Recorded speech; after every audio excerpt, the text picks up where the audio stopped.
Title: I found a new drop-off while freediving off the coast of Oregon. My boyfriend went down, and what came back up wasn't him. I'm writing this from the laundry room. The door is locked, and I've wedged the dryer against it. I can hear him, moving around in the kitchen. It sounds like wet slap steps, like raw steaks being dropped on the linoleum. Slap, drag, slap. He's drinking all the water. I heard him tear the faucet right off the sink about 10 minutes ago.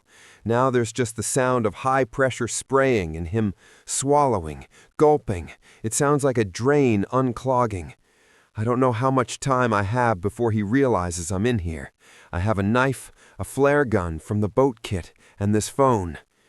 If you live near Cape Kiwanda or the Pacific City area, stay away from the North Cliffs, specifically the little cove past the thumb-shaped rock. Don't go in the water. God, just don't go in the water. Let me start from the beginning. I need to get this down while my hands are still steady enough to type. My name is Maya. My boyfriend was Liam. We're both experienced freedivers. We're not professionals, but we've been doing this for years. We live for that moment when the surface noise cuts out and the world becomes nothing but blue gradients and the sound of your own heartbeat slowing down. It's meditative. It's supposed to be peaceful. Yesterday, the conditions were perfect. Overcast, but the water was glass calm. Visibility was insane for the Oregon coast, easily 30 or 40 feet.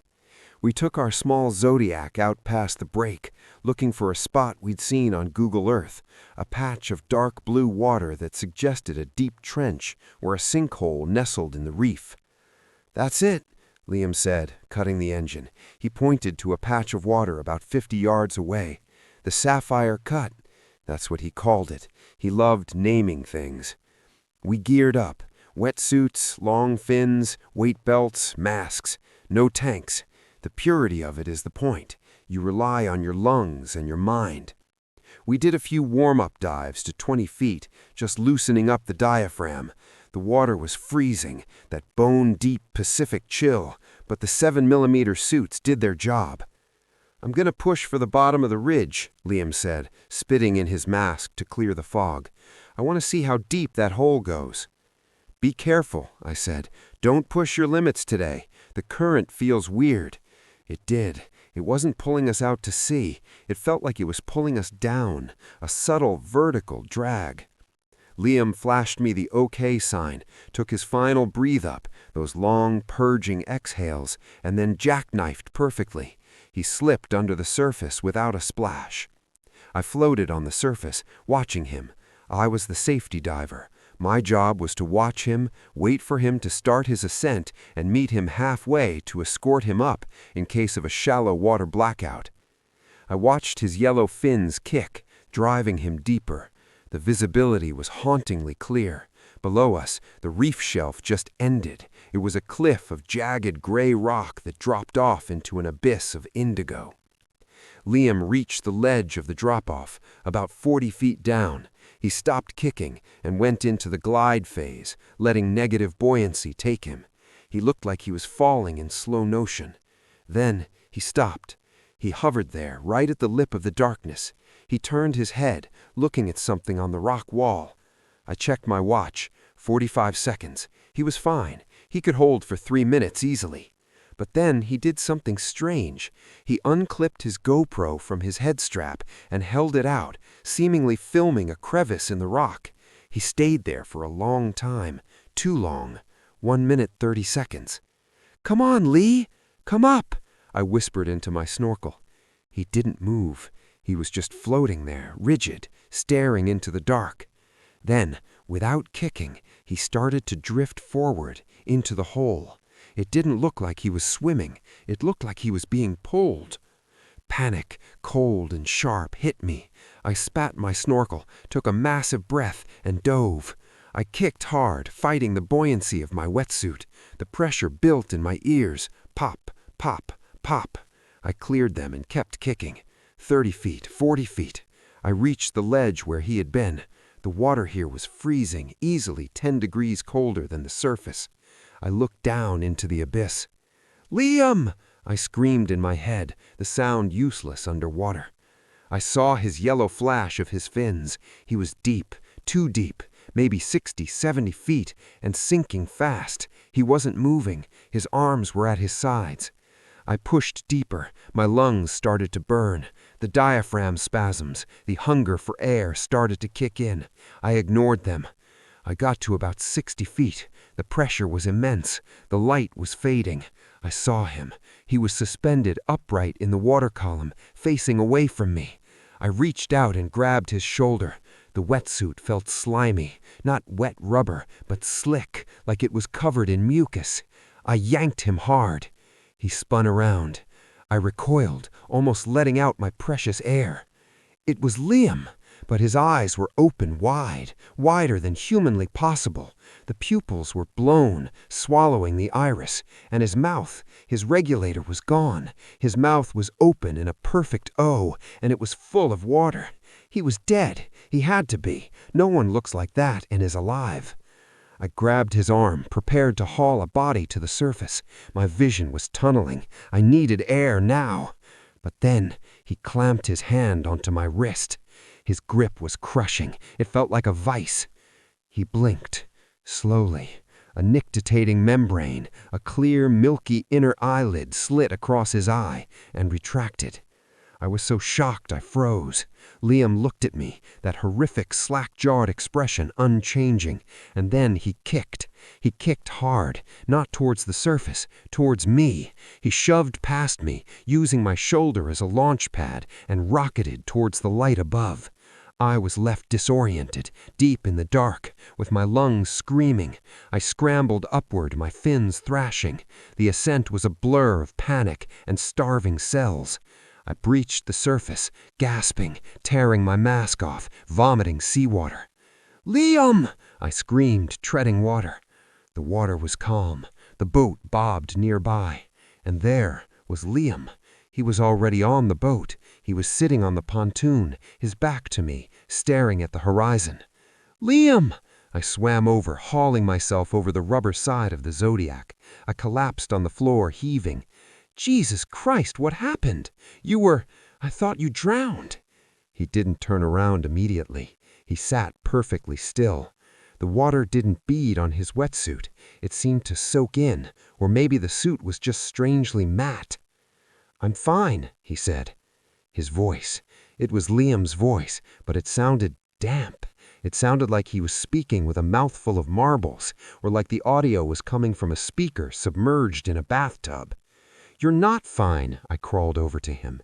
"Your eyes. You had a seizure or something. We need to get you to a hospital. Shallow water blackout, maybe." He turned to look at me. His eyes were normal, hazel, pupils reactive to the light. The milky membrane was gone. He smiled. "I'm fine, Maya. Really. I just saw something cool and got distracted. I held it a bit too long." He looked normal, but he wasn't blinking. "Let's go home," he said. The drive back was agonizing. I drove. Liam sat in the passenger seat. He didn't put his seatbelt on until I reminded him 3 times. He had the AC blasting. It was 65 degrees out, but he turned the dial all the way to max cold. "I'm burning up," he muttered. I noticed a smell. At first, I thought it was just the wetsuits, that funk of neoprene and low tide. But this was sharper, metallic, like copper and ozone. "Did you cut yourself?" I asked.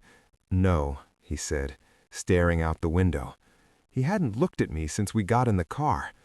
"Liam, seriously, you scared the hell out of me. What happened down there? Why did you look like that?" He paused. "Pressure," he said. "Just the pressure." We got home around 4 p.m. We live in a small rental house about 2 miles from the beach. Usually, the first thing we do is rinse the gear. Liam walked straight past the hose, walked into the house still wearing his wetsuit, and went into the bathroom. "Liam," I called out, "you're dripping salt water all over the carpet." The door clicked shut. Then the sound of the shower. I stood in the living room holding his gear bag. I felt sick, a deep vibrating anxiety in my gut. My lizard brain was screaming, "Danger!" I started unpacking his gear to rinse his fins. That's when I found the GoPro. He had taken it off underwater. I remembered him holding it out. He must have clipped it back to his belt before he shot to the surface. I needed to see. I needed to know if I had imagined the eyes, the membrane. I took the SD card out and plugged it into my laptop on the kitchen island. I opened the last file. Video file, GOPRO3947.mp4. The footage starts with the blue descent. The camera shakes as Liam kicks. The depth gauge in the corner reads 20 feet, 30 feet, 40 feet. He stops. He enters the glide. The image stabilizes. He reaches the drop-off. The camera pans to the black void. Then he takes the camera off his head. He holds it out. He is filming a small cave in the wall of the trench. At first, it looks empty, just black rock. Then movement. Two pale, white discs appear in the darkness of the cave. Eyes. But they aren't reflecting light. They are glowing faintly. A hand reaches out of the cave. It's pale, translucent white. Too many fingers. It has 6 or 7 long, jointless digits. Liam doesn't swim away. He moves closer. The audio is just the muffled crackle of the ocean and the rhythmic thumping of his heartbeat, which the waterproof case picks up. Thump, thump, thump, thump. The hand in the cave beckons. It mimics a "come here" motion, but the movement is jerky, like stop-motion animation. Liam drifts closer. The camera gets within inches of the cave entrance. And then the thing in the cave shoots out. It's a blur of translucent flesh. It wraps around Liam's arm, the arm holding the camera. The camera spins wildly. Blue, black, bubbles, blue. The camera falls. It lands on a ledge, lens facing upward. I watched, hand over my mouth, as the footage captured Liam drifting above. Something is attached to his back. It looks like a giant, translucent nudibranch or flatworm. It's wrapped around his torso, its head buried in the back of his neck, right at the base of the skull. Liam spasms. His arms go rigid. He shakes violently for 10 seconds. Then he goes still. The thing on his back dissolves. It literally melts into his wetsuit, sinking into his skin. The black neoprene ripples as the mass forces itself underneath or inside. Liam hangs there, dead in the water. Then, slowly, he rights himself. He looks down at the camera, but he doesn't pick it up. He just stares at it with those blown-out, dead eyes. A moment later, a hand, my hand, enters the frame. I grab him. The struggle happens. The video ends. I sat there, staring at the black screen. The silence of the house was deafening. The shower was still running. It had been running for 45 minutes. "Liam?" I called out. My voice trembled. No answer, just the hiss of water. I stood up, grabbing a heavy metal flashlight from the kitchen drawer.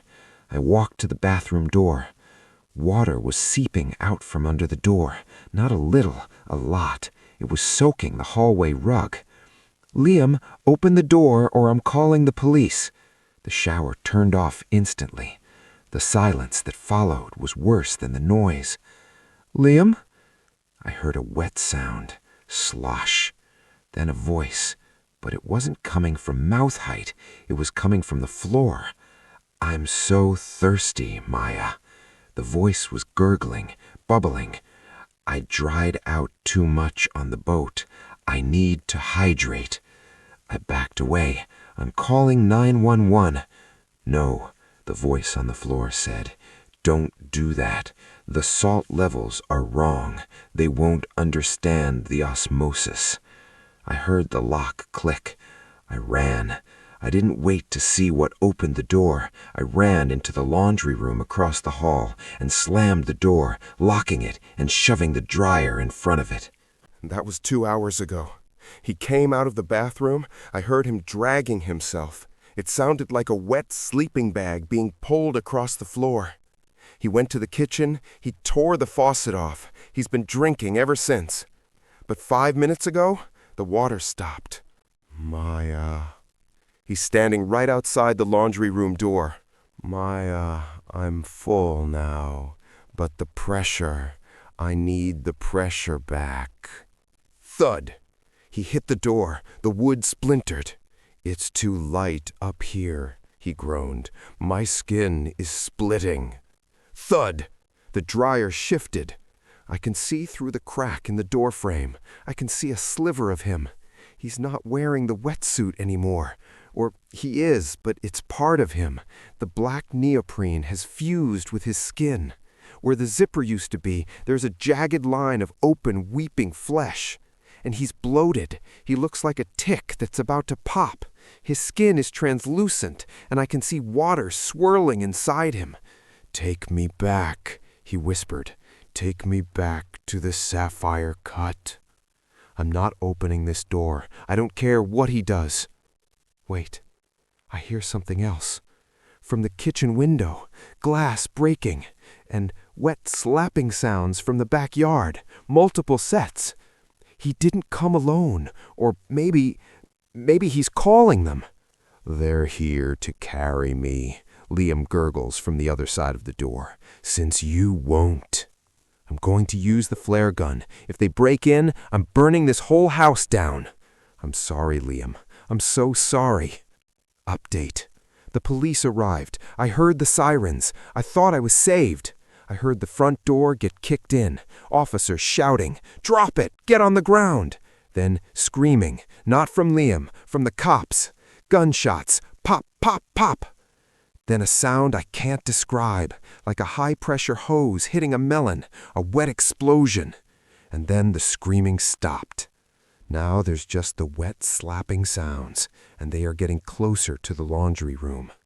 There's water seeping under the door again, but it's not clear water. It's pink. My phone is at 2%. If you're diving in Oregon and you see a hole that isn't on the map, don't look into it.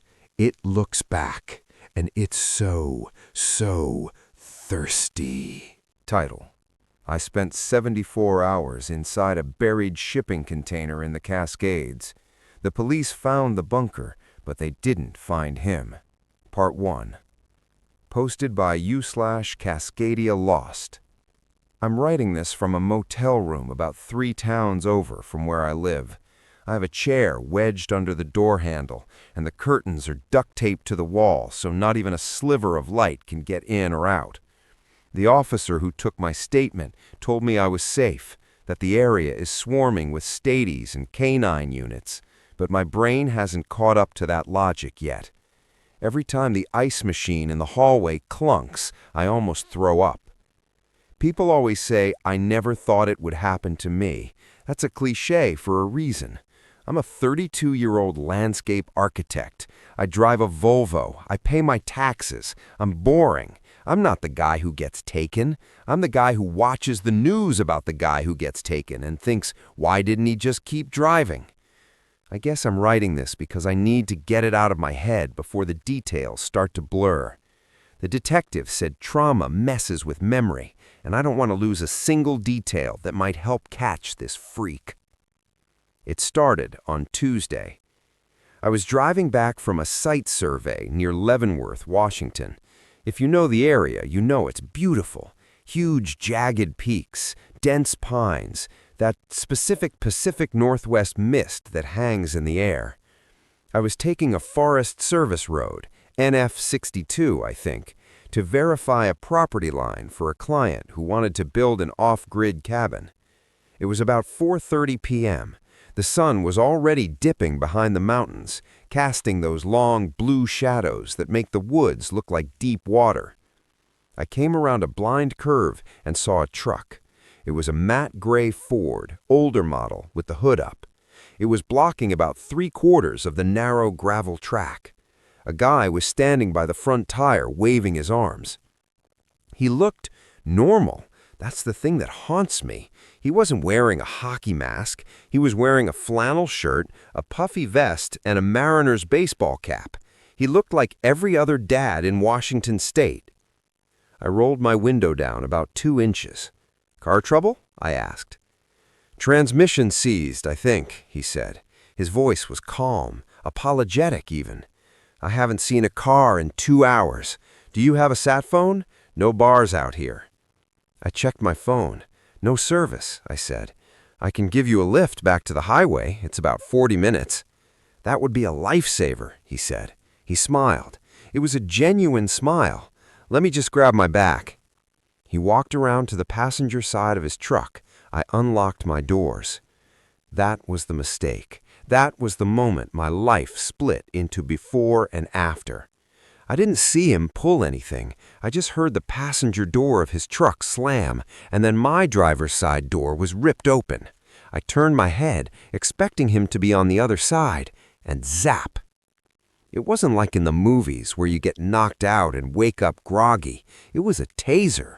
My whole body locked up. Every muscle contracted at once, like I was being crushed by a hydraulic press. I couldn't breathe. I couldn't scream. I just convulsed in the seat as he leaned in. He didn't say anything. He just reached over, put my car in park, and then hit me again. The world went white, then gray, then nothing. I woke up to the smell. It smelled like wet iron, ammonia, and turning earth.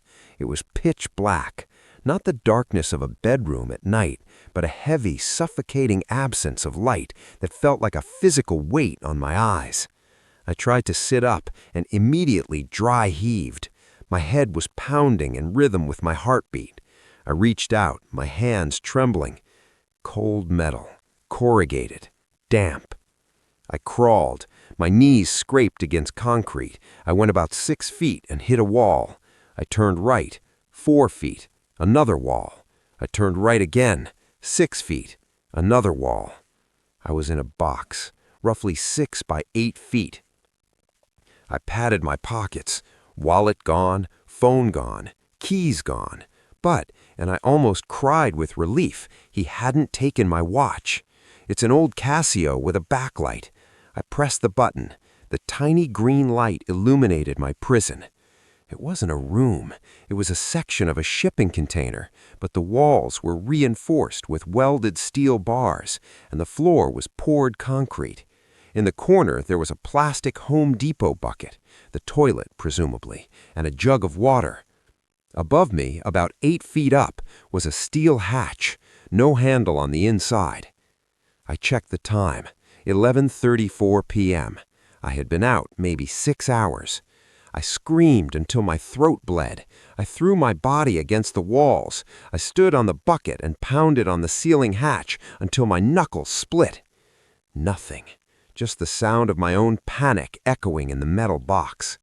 Eventually, exhaustion took over. I sat in the corner, shivering. It was freezing. The air was stale and heavy, which meant ventilation was poor. I realized then that I wasn't just in a shipping container. Based on the temperature and the smell of the earth, I was buried underground. The routine started the next morning, or what I assume was morning. I heard a heavy thud, thud, thud from above. Footsteps, heavy boots on dirt, then the clang of metal. The hatch opened. A blinding beam of sunlight cut through the darkness, making me recoil. A silhouette appeared in the square of light. "Water," a voice said. It was him, the mariner's cap guy. "Please," I croaked. "Please, my wife, she's pregnant. Just tell me what you want." "My wife isn't pregnant. I don't even have a wife. I read somewhere you should humanize yourself to captors."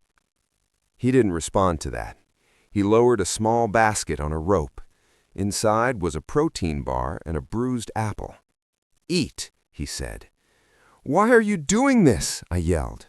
He pulled the rope up. "Quiet or no light." He slammed the hatch. The darkness rushed back in. I ate the food. I hate myself for it, but I ate it like an animal. The hunger was primal. The worst part wasn't the hunger or the cold. It was the sound.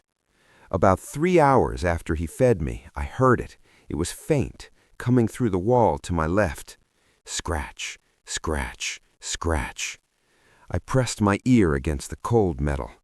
"Hello?" I whispered. Silence. Then a voice, so quiet I thought I was hallucinating. "Is someone there?" It was a woman. "Yes," I shouted. "Yes, I'm here. My name is David. I think I'm in a box." "We're all in boxes," she whispered. Her voice sounded thin, brittle. "I'm Sarah." "Sarah, how long have you been here?" There was a long pause. "I don't know," she said. "I stopped counting after the snow melted." My blood ran cold. The snow melted? It was mid-July. "Sarah, listen to me. We're gonna get out. Did you see him? The guy in the gray truck?" "The groundskeeper. He doesn't like noise. Be quiet, David. If you make noise, he pours the water in." "The water?" "The hose. He puts the hose through the vent. Cold water. He fills it up to your neck." I backed away from the wall, terrified. I looked up at the hatch. I noticed a small pipe, maybe 2 inches wide, welded near the top corner, the vent. I spent the rest of the day huddled in the dark, whispering to Sarah. She told me she was a hiker from Portland. She told me there was another box on the other side of her, but the man inside stopped answering a long time ago. She told me about the groundskeeper. "She watches," she said. "He has cameras, infrared. He wants to see how long we keep our routine." I looked around the dark corners of my cell. In the top corner, a tiny red LED blinked. I hadn't noticed it before. I felt a violation so deep it made my skin crawl. He was watching me right now, sitting somewhere in a cabin, drinking coffee, watching a grown man curl into a ball in a buried metal coffin. Day 2. I decided I needed to die. Not actually die, but I needed him to think I was dying.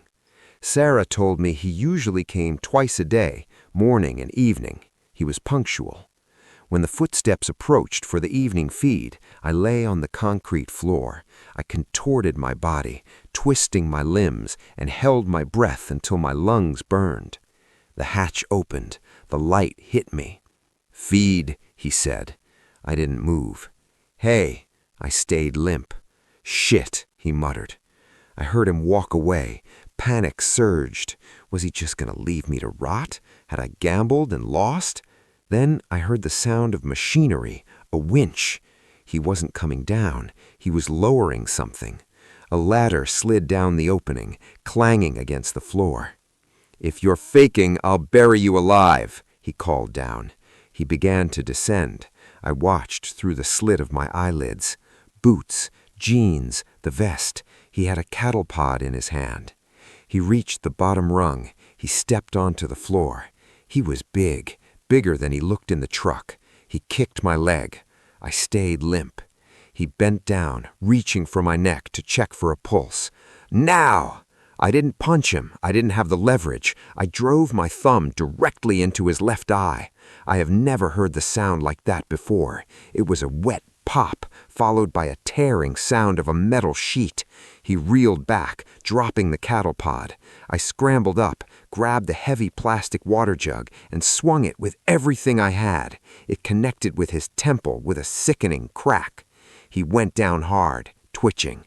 I didn't wait to see if he was unconscious. I scrambled up the ladder. My muscles were stiff, my head swam, but adrenaline is a hell of a drug. I vaulted out of the hatch and rolled onto the forest floor. The air, sweet pine-scented air. It was night, but the moon was full. I was in a clearing. Around me were 3 other mounds of dirt, with hatches. Pipes stuck out of the ground like periscopes. "Sarah!" I screamed. I ran to the mound next to mine. "Sarah!" I tried to open the hatch. It was padlocked from the outside.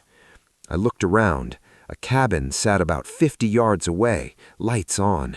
I had a choice: try to find the keys in the cabin or run for help. The man in the hole was groaning. He was waking up. "I'm coming back," I yelled at Sarah's vent. "I swear to God, I'm coming back with the police." I ran. I ran barefoot. The forest floor in the Cascades is not forgiving. Pine needles, sharp rocks, brambles. Within 5 minutes, my feet were shredded. I didn't feel it. I just ran downhill. Water flows downhill. Water leads to rivers. Rivers lead to roads. That was the only logic my brain could process. Behind me, I heard a sound that stopped my heart. An ATV engine revving. He was coming, and he knew these woods. I dove into a thicket of ferns as the headlights swept over the trees above me. The ATV roared past, about 20 yards to my left. He was cutting me off. He was guessing I'd go for the logging road. I changed direction. I went straight into the thickest, nastiest brush I could find. Devil's Club tore at my arms. I fell into a ravine, sliding 20 feet down mud and shale, dislocating my finger. I popped it back in and kept moving. I ran for what felt like hours. The moon began to set. It was getting darker. Every time the wind rustled the trees, I thought it was him. I started hallucinating. I saw the gray truck parked behind every tree. I heard Sarah's voice whispering in the wind. "He watches, David. He watches." Around 4 a.m., I saw it, a paved road. I stumbled onto the asphalt. It felt warm. I walked down the center line. I didn't care if a car hit me. I just wanted to be seen. A logging truck came around the bend about 20 minutes later. I waved my arms, screaming. The driver slammed on his brakes. He was a big guy with a beard. He looked terrified of me. I must have looked like a demon, covered in mud, blood, and filth, barefoot, wild-eyed. "Help me," I sobbed. "Please don't kill me." He let me in the cab and radioed the police. The aftermath. The police arrived quickly. I drew them a map on a napkin in the ambulance. I told them about the clearing. I told them about the eye. I told them about Sarah. They launched a massive raid. SWAT, helicopters, the works. They found the cabin.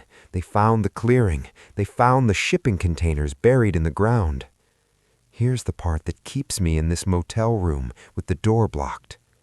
The containers were empty. My container, clean, bleached, no bucket, no jug. Sarah's container, empty. The third container, empty. But they found things in the cabin. They found monitors, a wall of them. He was watching. They found hard drives, terabytes of footage. The police showed me a still image to confirm it was the place. It was a grainy infrared shot of me sleeping in the box. But then they showed me the timestamp. The timestamp was from 2 weeks ago. "That's impossible," I told the detective. "I was taken on Tuesday. It's Friday. I was in there for 3 days." The detective looked at me with this pitying, horrified expression. "David," he said, "you've been missing for 17 days. I don't remember the first 2 weeks. The doctors say he must have kept me heavily sedated, drugged me, fed me, kept me in a coma until he was ready to start the game, until he was ready to turn the cameras on. But that's not the worst part. The worst part is Sarah. They didn't find anyone named Sarah. No missing persons report matches her description. But on the audio recording from my box, they can hear her voice, clear as day. They can hear us talking. But when they checked the audio from the box next to mine, the one she was supposed to be in, silence. There was no one in that box, David. The police think there were speakers embedded in the wall of my container. Sarah wasn't a prisoner. Sarah was a recording or a live feed from somewhere else. She was part of the psychological torture. She was there to give me hope so he could watch it break. They haven't found the groundskeeper. They found his truck abandoned 10 miles north, burned to a crisp. But they found a note in the cabin. It wasn't addressed to the police. It was taped to the monitor that had been recording my cell. It just said, "Subject 14, viable, aggressive, release approved." He didn't lose me. I didn't escape. He let me go. And now I'm sitting in this motel room, and I can't stop shaking. because release approved implies that the experiment isn't over. It just means the field test has moved to a new location. I'm going to try to sleep now, but I'm keeping the lights on.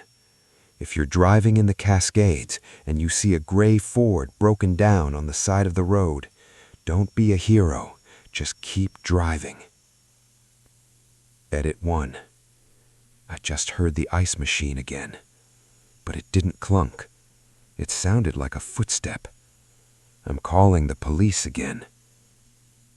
Edit 2. The police swept the hallway. Nobody there. They said I'm just paranoid, experiencing PTSD. They're probably right, but when I looked out the peephole after they left, I swear I saw something in the parking lot. A gray, matte truck. It's probably just a coincidence. It's a common color. Right. Title: I've lived in apartment 404 for 3 years. I just found out that the tenant above me doesn't exist. Part 1. I'm writing this from a Motel 6 about 3 towns over. I left my equipment behind. I left my clothes. I honestly don't care if I ever see that stuff again. I just need to get this down in writing, partly to organize my own head, and partly because if I disappear, I want there to be a record of what happened at the Beaumont Arms. For context, I'm a freelance sound designer and audio engineer. I work from home, which means I spend 90% of my life wearing high-fidelity noise-canceling headphones, scrubbing through waveforms of dialogue or Foley effects. I live in, or lived in, the Beaumont Arms, a pre-war brick building in Chicago. You know the type. High ceilings, crown molding, radiator heat that clanks like a dying engine, and walls that are surprisingly thick. For the first 2 years, I loved it. It was quiet. My downstairs neighbor was a deaf elderly woman, and the guys next door were flight attendants who were never home.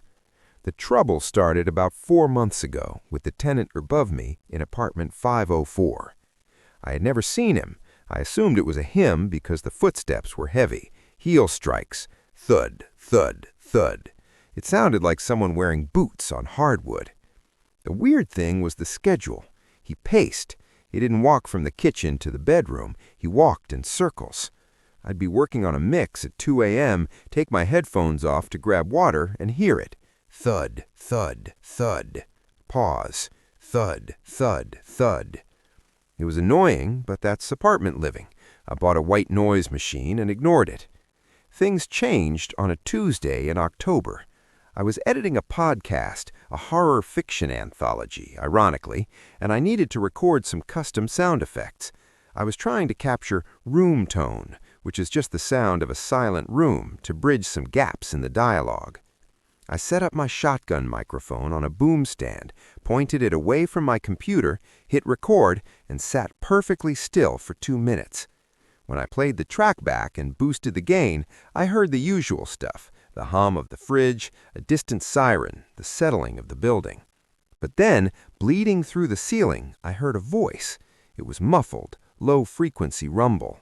I slapped on a high-pass filter and used a spectral repair tool to isolate the frequencies coming from upstairs. I expected a phone call, maybe a TV.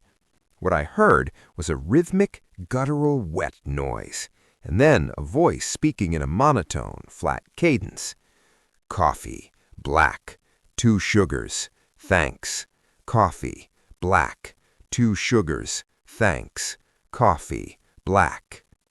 He repeated it for the entire 2 minutes. No inflection change, same pitch, same speed. Coffee, black, 2 sugars, thanks. I figured, okay, maybe an actor running lines, a guy practicing English. It was weird, but not illegal. The next week, the pacing got worse. It wasn't just walking anymore. It sounded like he was dragging furniture, heavy scraping sounds that vibrated through the floor joists and into my desk. Screech! Thud. Then silence for an hour. Then screech! Thud. Back to the starting position. I finally snapped. I marched upstairs, determined to be the polite but firm neighbor. I walked up the stairwell to the 5th floor. The hallway smelled of old carpet and boiled cabbage. I stood in front of 504. There was no doormat. The wood of the door looked older than the others, the varnish peeling in yellow strips. I knocked. "Hello? Look, I'm sorry to bother you. I'm in 404, right below you." Silence.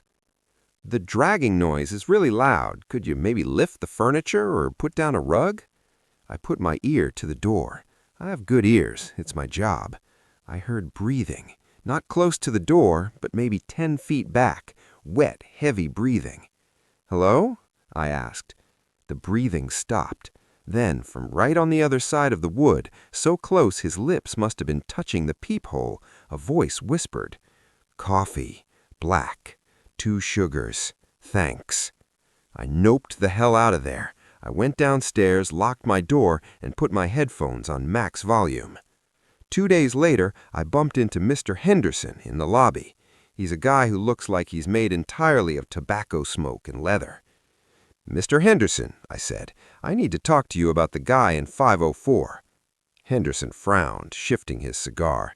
"504? The leak fixed itself?" "No, the tenant, the noise. He drags furniture all night, and he's weird. I tried talking to him, but he just whispered nonsense at me." Henderson looked at me like I had 3 heads. He actually laughed, a dry hacking sound. "Mark, you've been working too hard. There's no one in 504. I paused. "What? Yes, there is. I hear him every night. I spoke to him through the door." Henderson shook his head. "Mark, old buildings make noise, Mark. Pipes bang. Wood expands. If you want, I'll open it up next week when the super's back from vacation, show you the dust bunnies. But nobody's living in that unit." I went back to my apartment feeling insane. I know what I heard. I know the difference between a water hammer and a pipe and a human voice. That night, I decided to conduct a test. I set up my full rig. I took 2 AKG C414 microphones, taped them to the ceiling with gaffer tape, pressing the diaphragms as close to the plaster as possible. I turned them into contact mics. I ran the XLR cables into my interface, put on my cans, and turned the gain all the way up. I could hear everything. I could hear a pin drop on the floor above me. For 3 hours, nothing, just the silence of a storage room. Then, at 3:14 a.m., thump, a footstep, unmistakable. Then, a dragging sound, scrape. Then, a sound that made my blood freeze. It was the sound of a floorboard creaking, specifically the one directly above my head where I was sitting. The voice came through the headphones, crystal clear.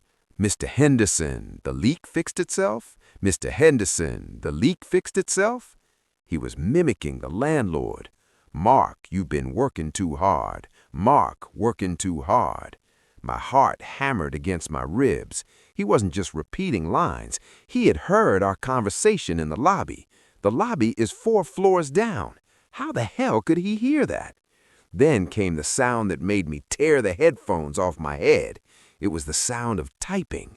Click, clack, click, spacebar, click, clack.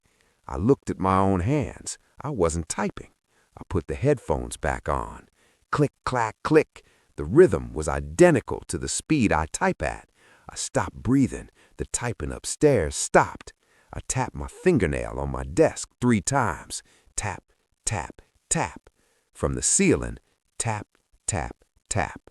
I wasn't dealing with a squatter. I was dealing with something that was listening.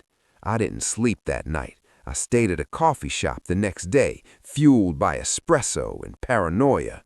I bought a snake camera, one of those long, flexible endoscopes you plug into your phone. Mechanics use them to look inside engines. I had a plan. I knew the layout of the apartments. There's a ventilation shaft in the bathroom that connects the vertical stacks. If I unscrewed my vent cover, I could feed the wire up the shaft. It wouldn't get me into his apartment, but the vents in this building are old metal grates. If I could get the camera to the 5th floor's grate, I could see inside. I waited until 2 a.m. The building was dead silent. I went into the bathroom, turned off the lights, and unscrewed the vent. The shaft smelled like mildew and ancient dust. I fed the wire up. On my phone screen, I watched the grainy LED-lit footage. Gray metal, cobwebs, a dead roach. I pushed it up past the bend, 4 feet, 6 feet, 8 feet. I saw the opening for the 5th floor. I maneuvered the wire, twisting it so the camera lens poked through the slats of the grate in 504's bathroom. The bathroom was dark, but the camera light illuminated white tiles. They were filthy, thick layers of dust. Henderson was right. Nobody was cleaning in here. But then I saw the floor. It wasn't tile. The floor was covered in soundproofing foam, black acoustic wedges glued to every inch of the tile. I panned the camera up. The walls were covered too. The bathtub was filled with what looked like shredded paper. I pushed the camera further, trying to see out the bathroom door into the living room. The living room was empty of furniture. No radiators, no paint cans. Instead, the floor was covered in holes, dozens of them, drilled right into the hardwood floor, and sticking out of the holes were black tubes. I squinted at the screen. What were those things? I realized what they were at the same moment I heard the door of 504 open. They were stethoscopes or improvised listening tubes, funnels shoved into holes drilled through the subfloor, pressing against the ceiling of my apartment. He has the whole floor wired, I thought. He's not just listening, he's harvesting sound. On the screen, a pair of bare feet stepped into the frame. They were pale, almost gray. The toenails were long, curling over the toes like talons. The figure stopped in the bathroom doorway. I held my breath, my hand shaking so hard the image on the phone wobbled. The figure dropped to all fours. It moved unnaturally, limbs jerking like a marionette with tangled strings. It crawled toward the bathtub. I tried to pull the camera back, but I froze. The face came into the light of the LED. It didn't have eyes. Where the eyes should have been, they were just smooth patches of skin. But the ears were enormous. They were surgically modified or maybe mutated. The outer cartilage was pulled back and stitched wide, making them look like satellite dishes. And the mouth, it smiled. It opened way too wide. And then, through the vent, echoing down the metal shaft and simultaneously coming through the tiny speaker on my phone, I heard it speak. "Nice camera, Mark. 1080p? Frame rate looks a bit low." It was my voice, not an imitation. It was my exact voice. I yanked the wire. I pulled it so hard the casing snapped, but I got the camera head back. I slammed the vent cover back on and screwed it shut with trembling hands. I grabbed my keys. I was leaving now. I packed a bag in 30 seconds. Laptop, wallet, keys.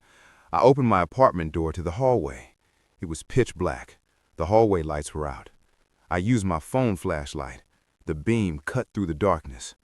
Standing at the end of the hall, right in front of the stairwell door, was a figure. It was wearing my gray hoodie. The hood was up.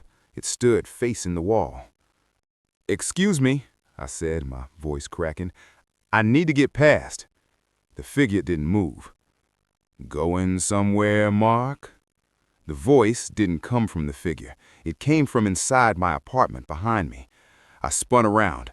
My apartment was empty. Speakers, I realized. He's put speakers in the hallway. He's throwing his voice. I turned back to the figure by the stairs. It began to turn around slowly. I didn't wait to see the face. I ran for the fire escape at the other end of the hall. I sprinted past the elevator. Never trust an elevator in a horror movie. Kicked the fire exit door open, and the alarm began to blare. Wah! Wah! The noise was deafening. But as I scrambled down the rusty metal stairs into the alleyway, I heard a sound cutting through the siren. It was a laugh, a digital, stuttering laugh, like a sampled audio file being triggered rapidly. Ha, ha, ha, ha, ha. I hit the pavement and ran. I ran until my lungs burned. I got in my car, which was parked 2 blocks away, and I drove. I've been at this motel for 6 hours. I've been trying to process what I saw. I still had the audio files on my laptop from the test I did. I opened a session again. I wanted to see if I missed anything. I isolated the background noise from the moment the typing started. I cranked the volume on a section of silence right before the creature spoke. There was a high-pitched frequency. I threw a spectrum analyzer on it. It wasn't random noise. It was data, like the sound of a dial-up modem, but faster. I slowed it down by 800%. It wasn't data. It was voices. Thousands of them. "Honey, can you pick up milk? I hate this job. What do you want for dinner? I think I'm pregnant. Did you hear that noise?" It's a collage, a database. He or it isn't just mimicking me. It has been recording the entire building for years. The storage unit, the tubes in the floor. It's a collection point. It learns how to sound like us. It learns our routines. And here's the part that is making me shake so hard I can barely type this. I zoomed in on the waveform of the creature saying, "Nice camera, Mark." In audio engineering, everyone has a voice print. It's like a fingerprint, the unique resonance of your vocal cords. The voice print of the thing upstairs matches mine perfectly. But there's a second layer underneath it, a sub-bass frequency around 20 hertz. I pitched it up so it was audible. It's a rhythmic, wet, squelching sound. And breathing. I just got a call from an unknown number. I shouldn't have answered it, but I thought it might be the police. I called him from the car to report a break-in. "Hello?" I said. Silence on the other end. Then the sound of a motel room door opening, the distinct click-clunk of a magnetic keycard lock. I looked at my own motel room door. It was locked. Then, through the phone, I heard the sound of my breathing. And then, my own voice, tinny and distorted. "Room 112, Motel 6. Nice acoustics in here, Mark. Thin walls." I'm in room 112. I hung up. I'm looking at the ceiling of the motel room. There's a vent right above the bed. I can hear something scratching inside the ductwork. It sounds like scrape, thud. I'm gonna run again, but I don't think it matters. It knows what I sound like. It knows how I think. And the worst part? As I type this, I can hear the typing sound coming from the vent. It's perfectly synchronized with my fingers. It's finishing my sentences before I do. It's ready to replace me. If you see me on the street and I ask you for coffee, black, 2 sugars, run. Edit. 30 minutes later. This is Mark. Everything is fine. I overreacted. It was just a prank by the neighbor kids. I'm going back to the apartment now.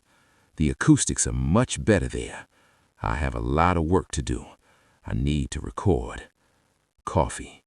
Black, 2 sugars. Thanks.